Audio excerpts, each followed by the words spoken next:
Welcome to Sensitive Subjects and Writing About the Hard Stuff. I am Rhonda Lauritsen. I'm the founder and biographer at evalog.life.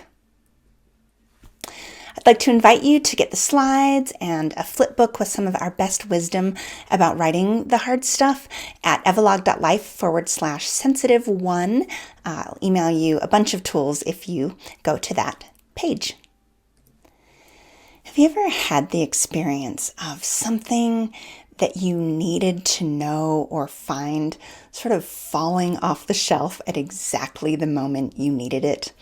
Like maybe you were working on some research or it was a difficult time in your life and the exact thing that you needed, it was like it reached out and bit you. I've had that happen more times than I can count. And because of that experience, and I know a lot of other people working in the family history realm have had uncanny things happen as well. Because of that, I've come to believe that writing family stories is like sending a love letter to the future, so that when we write about the hard stuff, when we write about the difficult things that we experienced, it might show up right on time when someone needs to hear from us. I had parents who dropped everything if they had a feeling. My dad described it as when you just get to knowing something. They got inspired in 1969 and started a business. With 6 boys, they were done having babies. But out of the blue, my mom felt there was another child. Our family was complete with 6 boys and me. Dad passed away in 2007. Gosh, I miss him. Last year, I really wished I could ask his advice, when out of the blue I felt my purpose shift towards stories. In this box full of silly notes, I found a letter from my dad, dated 1989. The letter opens with these words, "How does a dad say I love you?" I started to cry.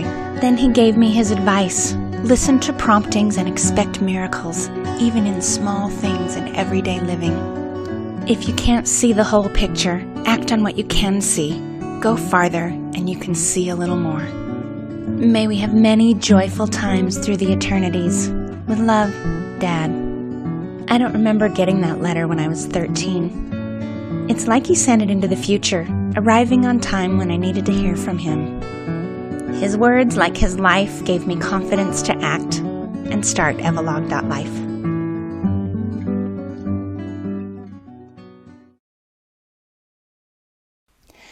But let's be careful that what we're sending is a time capsule and not a time bomb.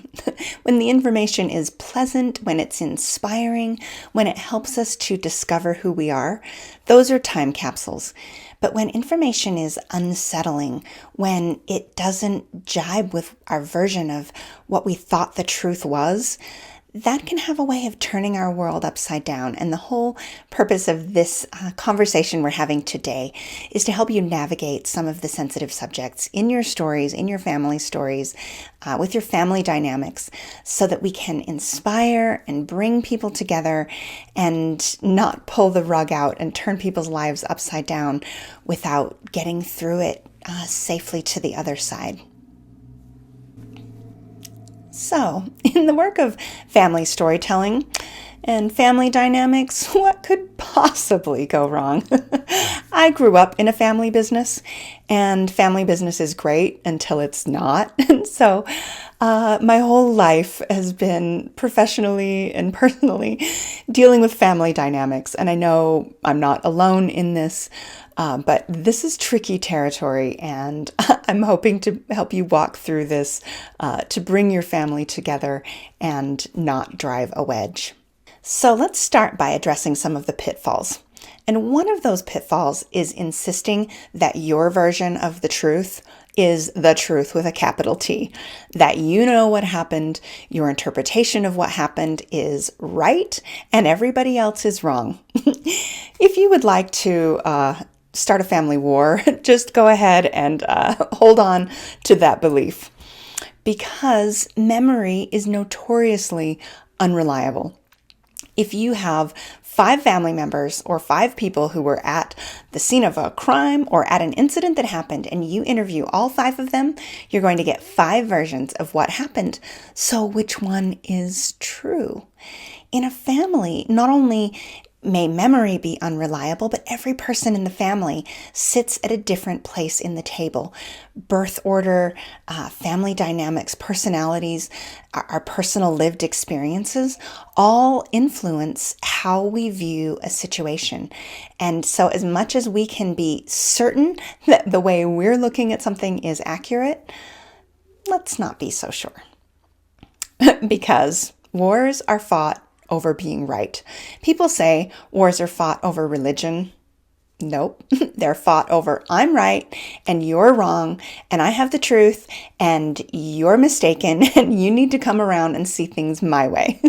So if you would like to start a family war, then by all means dig your heels in and proceed with that mindset. But I'm going to offer some alternatives, so hang with me. Okay, here's another big one. In today's environment where everybody's getting a DNA test, there are so many wonderful, positive stories of people coming together, of learning who their birth families were, reuniting families, learning who you are. These are innate human needs, and the stories are incredibly heartwarming, and we see them on the commercials every day. But what happens when it's a surprise? What happens when the information isn't well received by one party or the other? What happens when a family wants to come together, but the person on the other side doesn't? This can be traumatic. Learning a surprise can turn your world upside down. And so DNA surprises and non-parental events are one of the fallouts, the unintended consequences of all of this wonderful information that we have today. So now I want to share several mindset shifts that will help you navigate the sensitive subjects in your story. The first mindset is this: is your heart in the right place? I'm here to tell you that intent matters. When we're approaching someone and having a difficult conversation, what we feel in our heart, if it's in the right place, if we're approaching it from a place of love, of wanting to strengthen the relationship, of empathy, we can mess up the words. We may not say it as eloquently as we would like. We may not know what to say, but people have a way of feeling what's in our heart, and it's okay. Here's another principle from Crucial Conversations, and the theme of this principle is the sincere apology. And I say sincere because of that idea that intent matters. When we deliver those 2 words, I'm sorry, and we say it and mean it, it can be a balm on so many wounds. It can solve so many problems and bring people together in the most surprising way. Those 2 words are probably the most disarming words in the English language. You might say it's something like, I'm such a jerk. I didn't mean to. Can we please work this out? Now, I have another version of the sincere apology that I use when I'm working on a family story. And it's when I'm delivering a manuscript. So I'll deliver the manuscript to somebody that I need feedback from, and I'll deliver it with these words or words something like this. Okay, I've written this draft of this family story, and I would love to get your feedback on it. I'm curious what you think. If you have any insights, maybe any corrections, typos, I would love to have you help me fix any typos. But before you get into it, I've got to tell you something. I don't know how to say this other than that I'm sorry. I'm so sorry. For what? I don't know, but I'm sure you'll tell me. And by that, I mean that there will be something in this story, probably that's not right. Something that maybe I've said in a way that rubs you the wrong way. Maybe I've hurt your feelings in something that I've said, in the words that I've chosen, maybe I've portrayed you or someone else in an unflattering way. I don't mean to be unkind. And I'm asking, if you see something like that, will you please tell me? Because I care about you and I care about our relationship. And the only way I can fix it is if you tell me. So just please tell me, okay? I'll fix it. We'll fix it together. We'll find a way how to work it or remove it or whatever. But just please tell me and just know that I'm sorry in advance, and let's work through this together. The next note about intent relates to empathy. Putting yourself in someone else's shoes before you judge. Empathy also means considering context, especially in a story about the past. Remember this: we must never judge people of the past based on today's cultural norms. That's just not fair. That's changing the rules midstream. Also, consider the context of an entire life. How would you feel if someone wrote about you and your life and the only thing they wrote about was a mistake or something that you did that was maybe not your finest hour? So if you're writing about somebody, be sure to paint an entire picture of an entire person, the good things as well as their flaws, their quirks, before you make a joke at someone else's expense. Consider the entire context. Same goes for ourselves. May we all be judged by more than our mistakes. Okay, so now we're on to mindset number 2, which is the value of grappling. It's hard because it's hard. I wish that I could give you a tidy checklist. This is the decision tree. If this, then this, and if this, then this. And if you follow this path, I can guarantee you a positive outcome. Doesn't exist. The thing is, in sensitive subjects, in family dynamics, there is no one right answer. And you will have to be prepared for some grappling. Approach it with meditation. I'm a prayerful person, and so I like to approach these circumstances if I'm really not sure how to deal with something with my family, with how to approach a story, with how to understand it, with what to do next. I try to take it to God, the universe, my inner voice, whatever your process is. You're going to have to grapple with it some.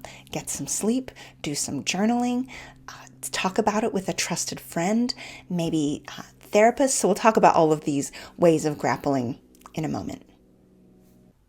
Grappling requires a mindset of humility, of not thinking that you've got the right answer and that you've got it all figured out. It's an answer of embracing other perspectives, of listening to your inner voice, listening to the perspectives of others, being still and humble and waiting for the right thing to do to emerge. Because if you think you have it figured out, you definitely won't discover what you need to do. The next mindset is to focus on transformation and healing. And by that, I mean that we want to tell stories about coming out the other side, stories about growth, stories that changed us and made us who we are. The times when we had to dig deep, when we thought that all was lost, but we rallied, we changed, and we grew, and we learned from it. That's when we can tell stories about the hard stuff, and when we should tell stories about the hard stuff. Those are the stories that are compelling and interesting and gripping, and they're also the stories that will help your reader. Because when they read that story, it won't be about you, it will be about them and what they're struggling with. And they will naturally translate your story. If you tell it with humility and openness and vulnerability, they will empathize with you and they will naturally translate that and learn something for themselves.